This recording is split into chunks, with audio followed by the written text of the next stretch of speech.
नमस्कार नागपूरकर, नागपूर अपडेट्समध्ये तुम्हा सर्वांचे स्वागत आहे.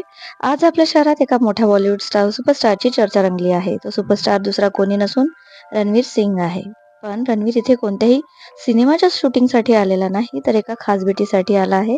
नक्की काय आहे ही बातमी? चला पाहूया. मित्रांनो, रणवीर सिंगचा नुकताच प्रदर्शित झालेला धुरंधर हा चित्रपट बॉक्स ऑफिसवर धुमाकूळ घालत आहे आणि या यशानंतर रणवीरने आज अचानक नागपूर गाठले. तो थेट रेशीमबाग येथील स्मृती मंदिर परिसरात पोहोचला. तिथे त्याने RSSचे संस्थापक डॉक्टर हेडगेवार आणि गोळवलकर गुरुजी यांच्या स्मृतींना अभिवादन केले. इतकेच नाही तर सूत्रांच्या माहितीनुसार रणवीरने RSS प्रमुख मोहन भागवत यांची भेट घेतल्याची चर्चा आहे.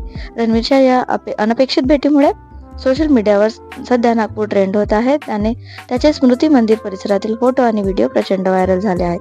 चाहत्यांमध्ये आता एकच चर्चा आहे की ही एक सदिच्छा भेट होती की यामागे काही विशेष कारण आहे. तर मित्रांनो, रणवीर सिंगच्या या नागपूर दौऱ्याबद्दल तुम्हाला काय वाटते? कमेंट्समध्ये नक्की सांगा.